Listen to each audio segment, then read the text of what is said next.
Ampifaliana trano ry ralasina bavamalaisany a no anonana ny fiadana ny tompo ho amin'ny isam-baravarana ho amin'ny isa-tokantrano amin'izao andro fahatelo izay andiniantsika ny tenin'Andriamanitra hifampaherezantsika eto isakariva amin'ny alalan'ny teny ny tompo no hampahery antsika fa izao kosa dia ho fitaovana fotsiny ihany. Tamin'ny andro voalohany sika dia nahita fa ny tanan'i Kristy dia tana mpamelan-keloka ary tamin'ny omaly isika dia nahita fa ny tanan'i Jesosy dia tanana mitondra fitahiana ho an'ny isam-baravarana ary anio kosa dia hijery manokana indray manao hoe ny tanan'i Jesosy dia tanana feno hery, tanana feno hery. Andeha hivavaka isika.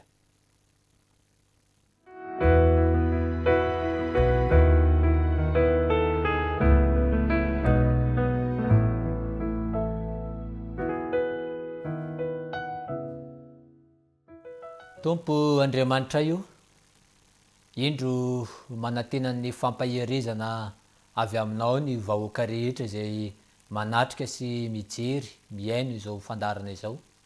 Aoka ray malala ianao no hiteny aminay tsirairay avy ary ny teninao dia hitondra fanantenana, hitondra fanavozana ho amin'ny fiainanay. Amin'ny anaran'i Kristy. Amen.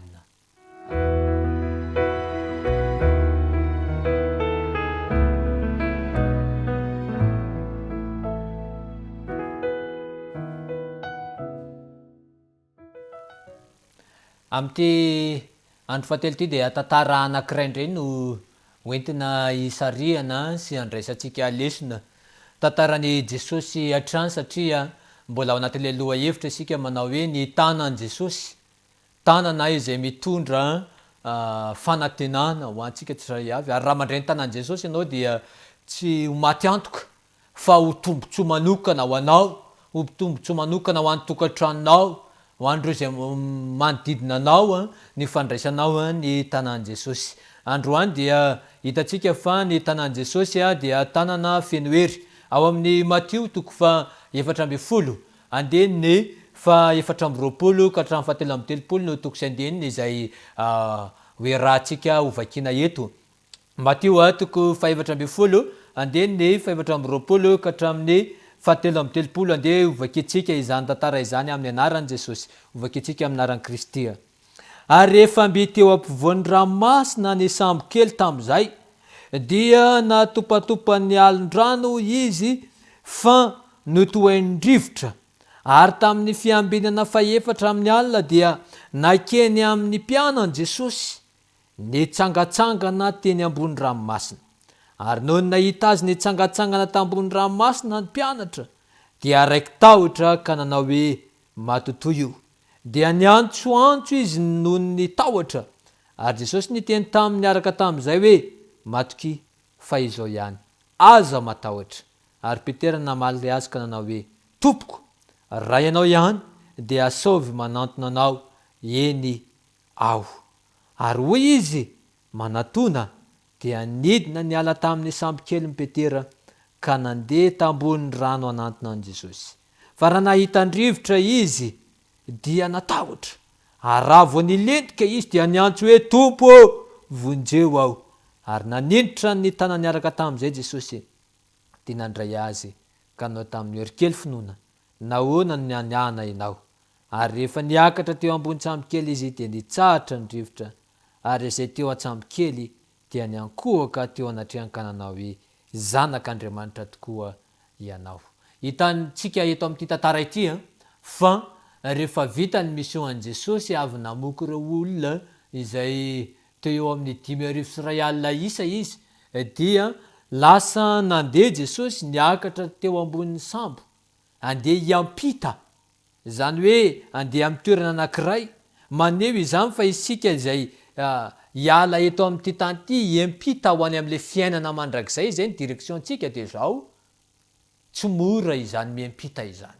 Ary tahaka an' Jesosy sy mpianatra izay hitantsika eto dia izao, tsy mora no niampitany indrindra ho an'ny mpianatra satria niaraka tamin'ny Jesosy, teo anilan'i Jesosy. Fa izao rehefa nandeha izy ireo dia nisy rivotra mahery, rivo-doza teny ampovoan'ny ranomasina.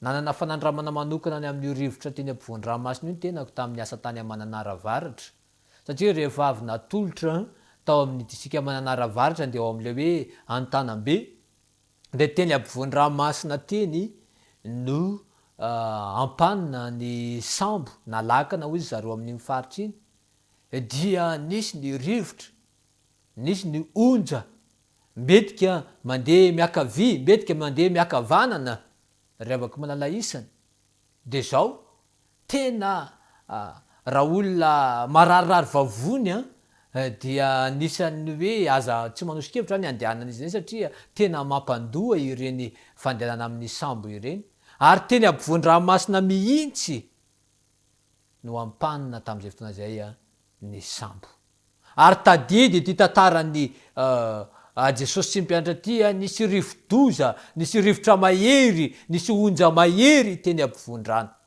ary ngamba mety izay mihitsy ny tahoatsain'reto mpianatra reto hoe aiza Jesosy ary zany moa ny tahoatsaina manao hoe tompo avoay atao anatin'ity olana ty aho raha tsy maty am'ty fotoana ty ao Jesosy io tena anao zay iraka ampandrano ka naiza ny ranao tompo malalo dia andeha aho ary tena nandeha tokoa satria teny ambony ranomasina dia izay telo mianaka kely izao sy mivadiko miaraka ny zanak'o lamatoy zany dia eny mbola tsy nahita zany nandeha sambo izany raha tsy tamin'ny fotoana io nefa sendra nyty olana ity mbetika mandeha ny onja miakavanina mandeha miakavy ary voatonina daholo hira ao amin'ny baiboly io lasa tafahira ny hira ao amin'ny baiboly io manonja malefaka sady atopa an'ilay onja vaventy onja mahery ary raha navavaka izany ry avaka manala isany ary tsapako nahazo any mpianatra teto amin'ity fotoana ty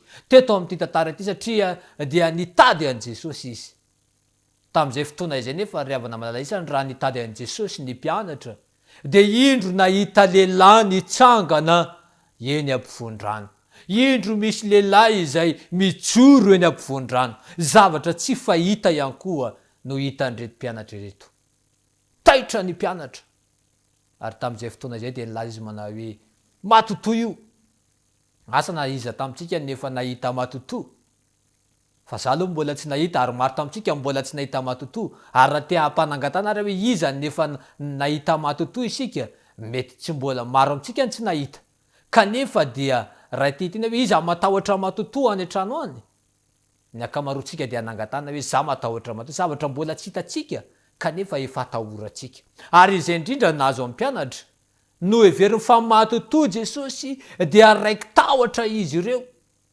niena ny finoan'reto mpianatra ireto tadio zany raha vako malala isany fa ny tahotra dia nisan'ny singa iray mampiena ny finoan'ny olona anankiray raha ohatra ka alefa mitoerana anankiray ny olona anankiray ka ny tahotra mameno anazy de miena ny tahampinony satria feno tahotra loatra ao ampony ary zay ny nahazo amin'ny mpianatra teto natahotra loatra ny mpianatra natahotra ny hofoaty izy natahotra ny rivotra izy natahotra ny onja izy ary manoatra lavitra noho izany nisy matotoa ny tsangana araka amin'ny fahitany azy ary andeha ho jerentsika ny toyan'ny tantara ao amin'ny Matio toko fa 7:20 ihany ka hatramin'ny 7:30 andeha ho vakiantsika amin'ny eo amin'ny andeniny fa 7:20 eo amin'ny andeniny fa 7:20 ary Jesosy niteny tamin'ny araka tamin'izay hoe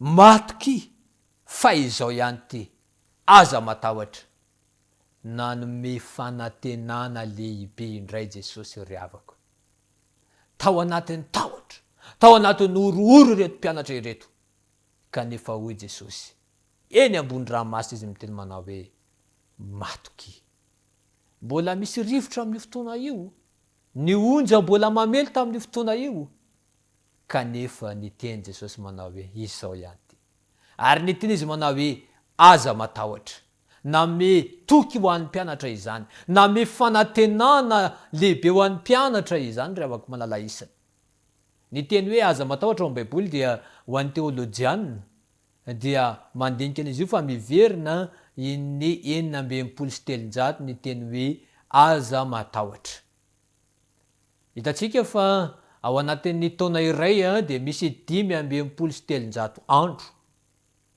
ary androany koa mety misafotofoto ny fiainanao, mety misy rivo-doza mahiry, mety misy alin-drano mety anafitra atsika angambany, fa miteny Jesosy manao hoe aza matahotra, matoky, aza matahotra.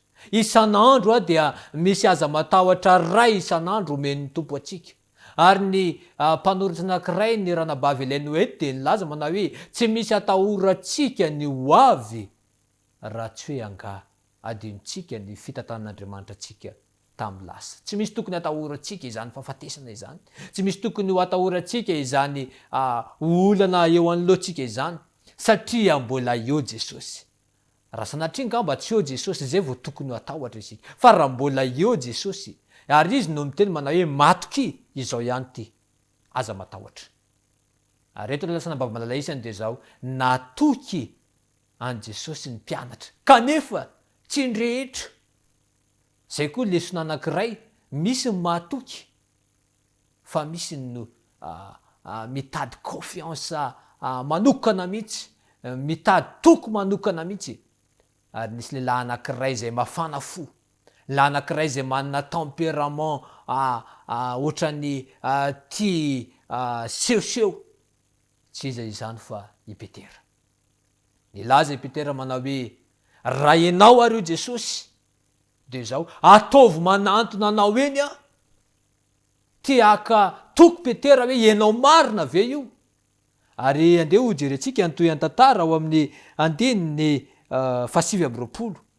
Rehefa niteny Petera hoe ataovy manantona anao eny ary azany satria ranomasina io mbola nisy elanelana, dia hoy izy ao amin'ny andininy 7:20 amin'ny Mateo 5:20 manao hoe ary hoy izy manatona dia nidina niala tamin'ny sambo kely ny Petera ka nandeha tambonin'ny rano. Ngamba mety mbola nitsapatsapa aloha ny Petera hoe mafy ve zany rano zany, mbola sadaigatra izy, efa tsy niletika. Nitsapatsapa izy manantona an Jesosy, nananto 2 metatra, nananto 2 metatra. Ngamba nefa teo ampovoambony teo, dia izao izy mipanjona an Jesosy, nitodika ny ankavanana, nitodika ny ankavia, nijery ireo manodidina. Ary rehefa niala teo amin'ny fijeriny Jesosy ny fijeriny, dia nilatsaka Petera ry havako, nidoboka tao anaty rano Petera.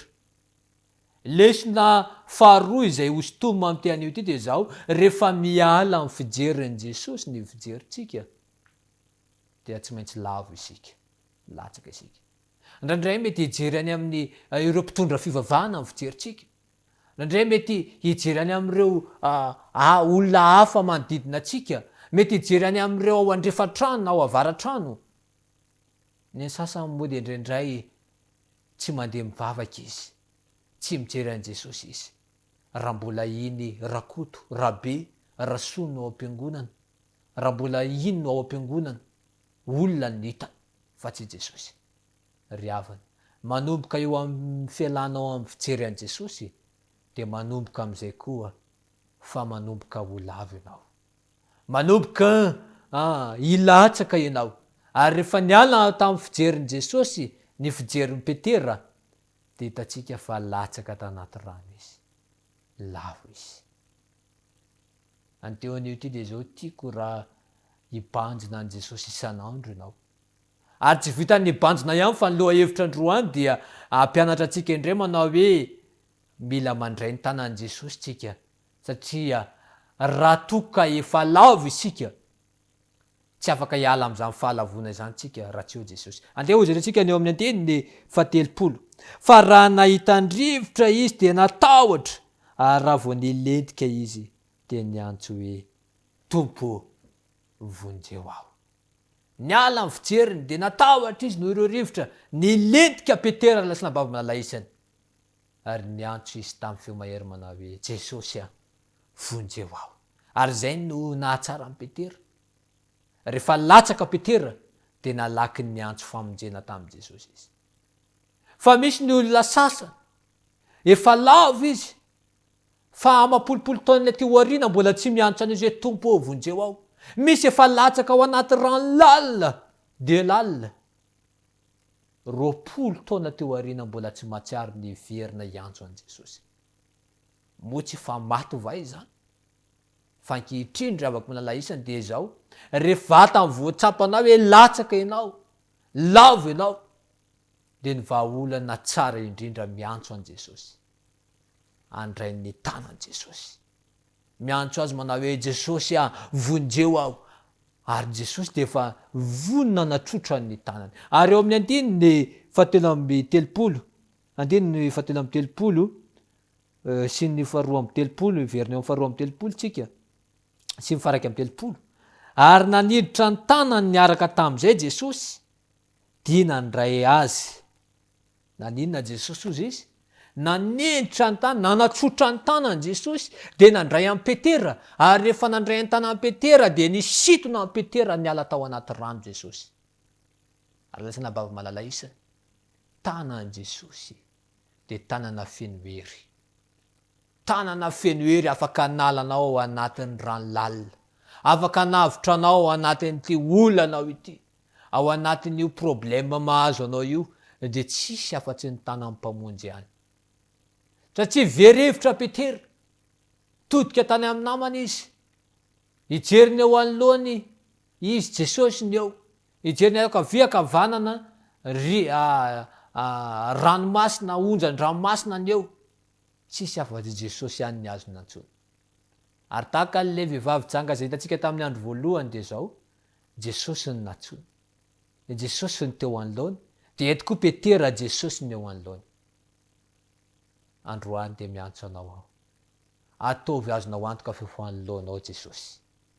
Ary raha miantso azy ianao, efa vonona izy hanatsotra ny tana mpitahiana, tana mpamelan-keloka, ary tanana feno hery analanao ao anatin'io alin-drano misy anao io. Inona ny olana? Inona ny fekana izay sedrainao androany? Androany dia afaka manome vahaolana anao Jesosy. Misy amintsika tonga eto indray ve androany manao hoe Tompo, androany ahako dia izao. Na reny ny teninao, fa ay ianao dia manana hery afaka anampy anahako. Ay ianao Jesosy io dia manana hery afaka amme hery anahako amin'ity olana mahazo anaty. Afaka amme hery anahako ianao Tompo, elako ao anatin'izao lavaka izao, elako ao anatin'izao problema mahazo anay izao. Misy ve androany manao hoe Jesosy mivononao, andrainy tananao. Raha misy, dia tiako izy hivavaka hiaraka amiko any an-tokantrano. Tiako izy hivavaka hiaraka amiko amin'ity anio ity, ka manao hoe Jesosy andrainy tananao aho. Andeha hivavaka isika. Hivavaka isika.